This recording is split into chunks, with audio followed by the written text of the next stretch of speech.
Jennifer from Belladonna's Botanicals, and I am today going to bring you.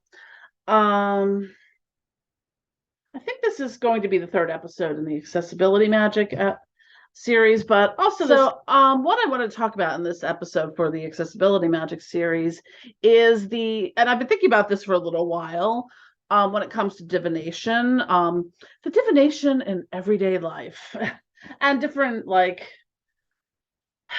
tips and techniques for doing different types of divination, because I know for me, I for whatever reason, I find doing tarot readings daunting.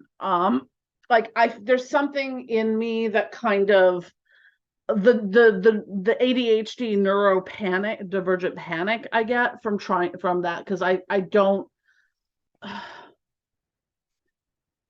know I have all the information in my brain, and sometimes I can do interpretive stuff from the imagery on the cards, but I don't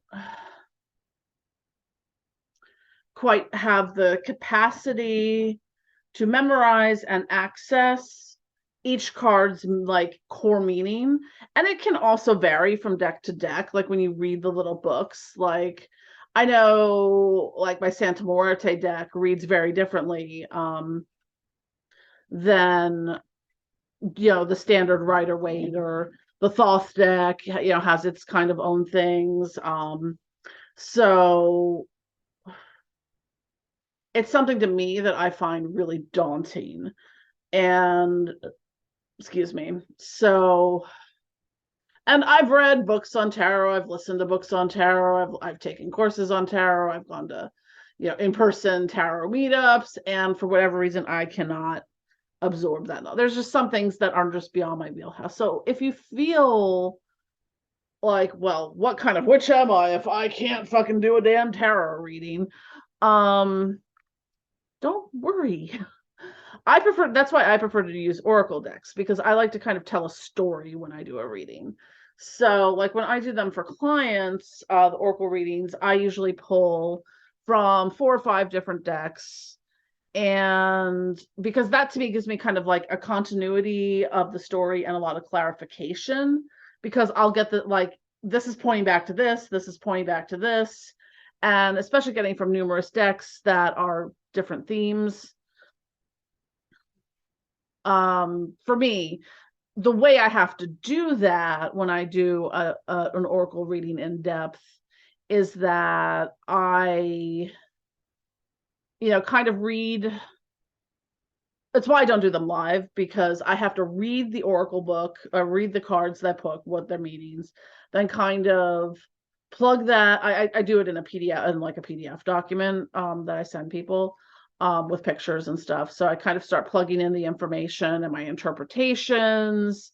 And as I'm going through, then I can kind of cross-reference, oh, this came up in this part of the reading, this card here from deck number 3 is mirroring what was in deck number 1, card number 2.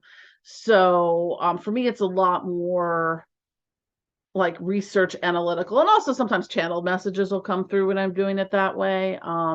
But for me, I prefer to do the oracle readings to tarot. And I also, since I'm sitting here, I also have a couple of I don't use pendulums that often, but this is one. So this is actually it's an empty vial, but I have, try to get some good focus without the glare.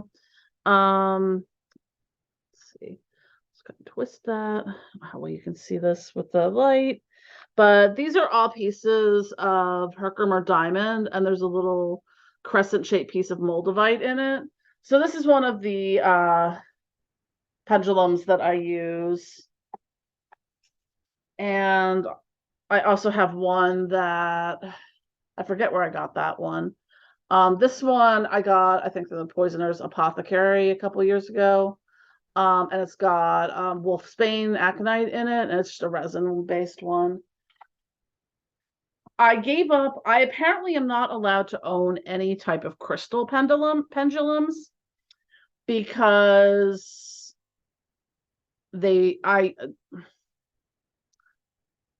I had a nice snowflake obsidian one I got through a subscription box. The tip broke off. I was like, when I found it, I was like, oh, so I went to the thing.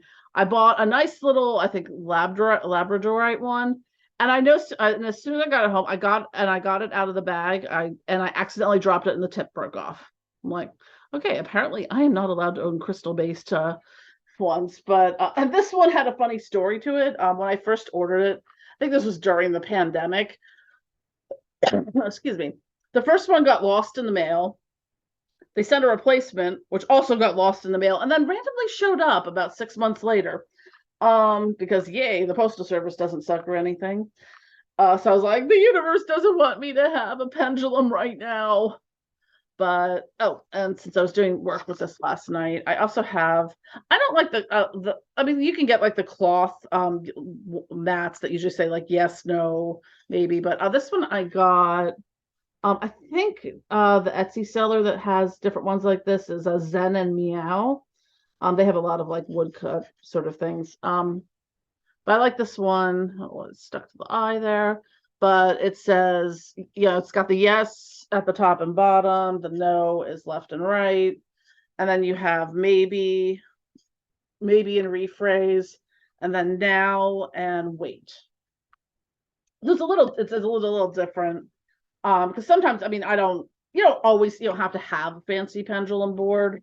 Like if you're programming your pendulum, you can just kind of like simply be doing, okay, show me a yes. And if it's going this way, it's yes. Show me a no. If it's going this way, it's no. So that's something you can do there. Now, and the last thing I kind of want to talk to, because I was actually doing this the other night with a friend, is we were doing some channeling and divination on a specific subject, but it's like the subject was so specific that it wasn't the type of thing that we could really use like a standard tarot deck to get the answers. So what we ended up doing was kind of making our own deck, and you can do this really simply. All you need is like some index cards or note cards. And the way we did it was we wrote down, each card had like a different word or phrase on it, like it had like a person's name or a particular situation, different kind of keywords. And then we picked like then we made like a set of action cards, like, baneful magic, radionics box, uncrossing, protection, stuff like that. And then we kind of did with whatever we did from that first pile, like say psychosis, we kind of took the counterpoint to like psychosis, like delirium to clarity, things like that. So we kind of put like the opposite or something, that was different than that. And so we kind of did a reading based on the cards that we created, and then used the since there were two of us, we were doing this online. I used the pendulum board to kind of confirm the cards that she was pulling from there, like the message that was coming out of those. So you can be creative with this. Like, I mean, I remember back in junior high making freaking Ouija boards out of like, notebook paper and shit. So, for someone who doesn't do tarot readings, I do have a lot of tarot decks, most of which I kind of view as coffee table books, because I don't really do tarot readings. I mean, occasionally I do, or I'll pull a couple cards, but it's not something I do professionally, and I'm more likely to have someone do a reading for me if I need a reading. But the other thing I wanted to, and this is where the accessibility aspect of it comes in, is that looking at, maybe synchronicities, and you can use very non-traditional things to sometimes get your answers. Like I always joke that my favorite form of divination is iTunes shuffleomancy. It's also kind of like bibliomancy, which would be kind of like, pick up a book to the page and what is your message? There is nothing here. Literally, there's nothing here. That's what the page says. So there's different forms that you can do that are a little less taxing. And especially, looking at it, if you and not only with neurodivergence, with dyslexia, with other learning disabilities and cognitive or neurological impairments. Like, how do you do a tarot reading if you're visually impaired? You know, it's an entire, you have to rely on an entirely different type of divination at that point. And there's a lot of other types of divination. Oh, I forgot to show, I have them up here. I also have my dowsing rods, and they're kind of going to be similar to, I got these on Etsy, they're kind of fancy, but they're going to be kind of similar to the way a pendulum works. It's like, show me a yes, and it might be like this. I'm moving these myself. Or show me a no. A lot of times it'll kind of point, or you'll sometimes get weird things. Now it's just helicoptering. So dowsing rods are also another method that you can use. There is a form of divination called lithomancy, in which that would be similar to like throwing the bones, but you're using like crystals. So you would kind of have a grid, and you kind of, throw the crystals out, and then based on the crystal meaning, which that can be a daunting, because crystals can have a great many meanings to them. Or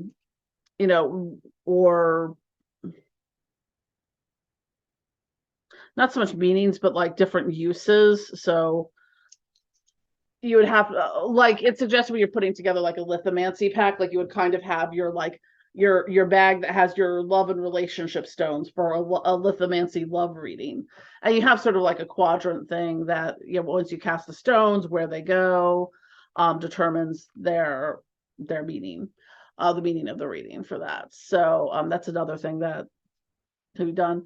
I've never particularly been drawn to throwing the bones. I don't feel that it is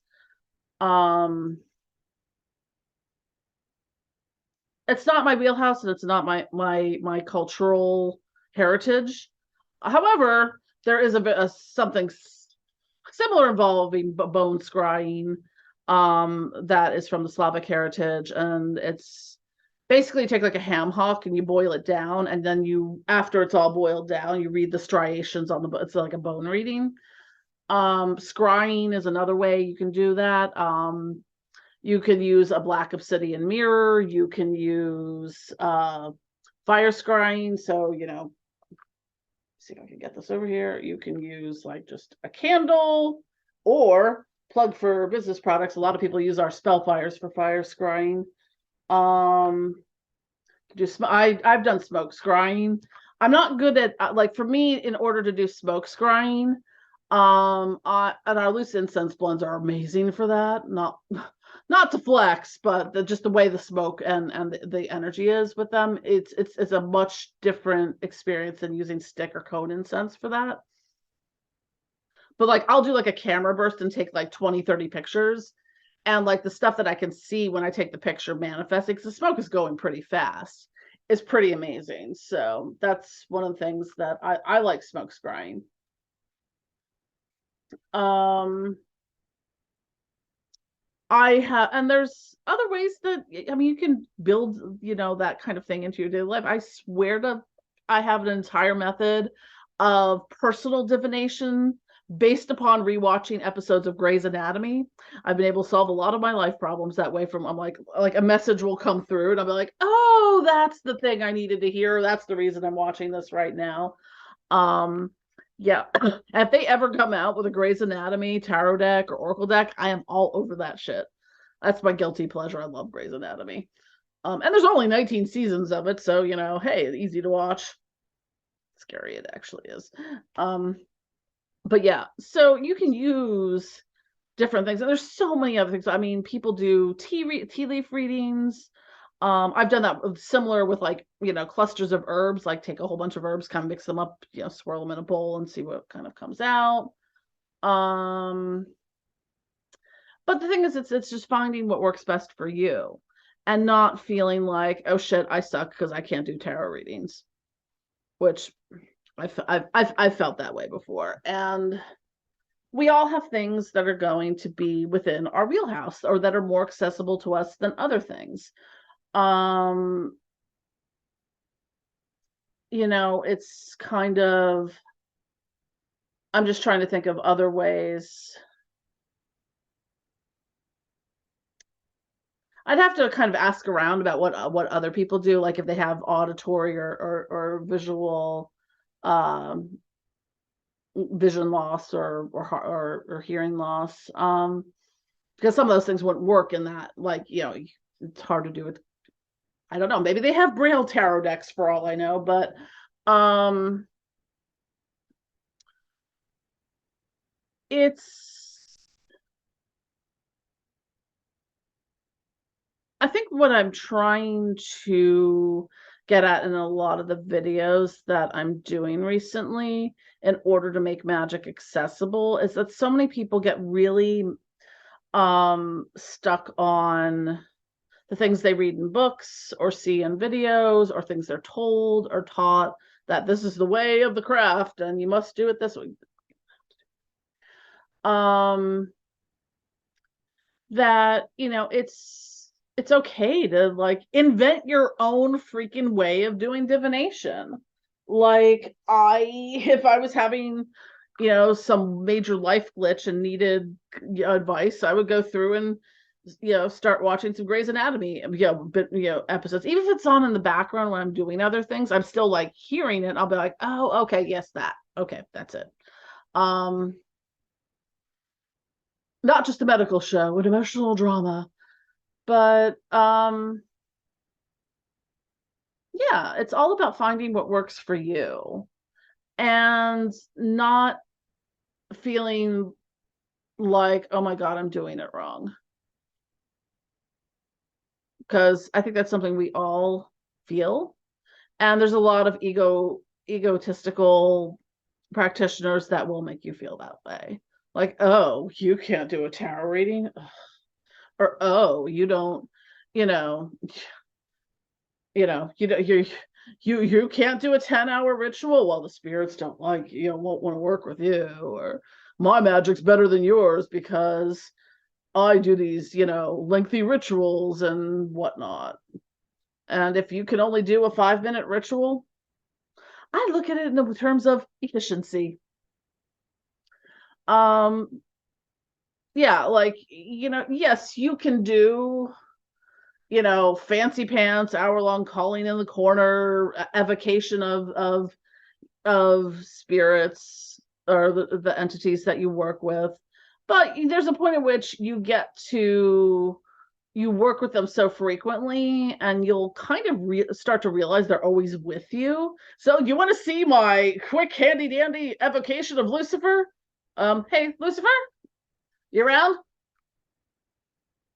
You know, that's valid. And if anyone tells you it's not valid, um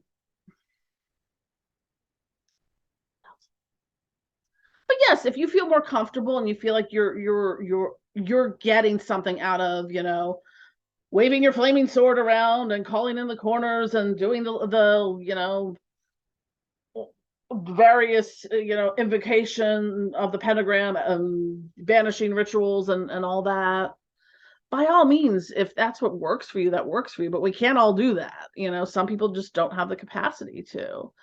And while it looks great theatrically, and if you really want to get stuck in down that rabbit hole, it looks cool, man. But yeah, most of the time my evocation, I mean, unless it's somewhat a spirit I haven't worked with before, yeah, most of the time it's just kind of like they'll either just kind of be like, hey, it's Lucifer. Hey, bzzz. Hi, it's Beelzebub, got a minute? Like sometimes they just kind of show up. um but yeah, most of the time I don't have to do a super fancy evocation in that. I can just be like, hey, Lucifer, what's up, you there?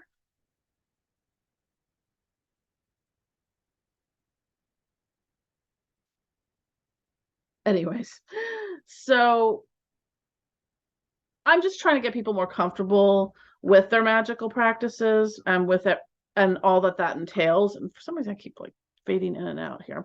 I'm out of focus somehow. So you can have confidence in your practice, because that's for me, so like where I like trip over my own feet when it comes to tarot readings is I just don't have the confidence in myself to do it. But that doesn't mean that I should force myself to do tarot.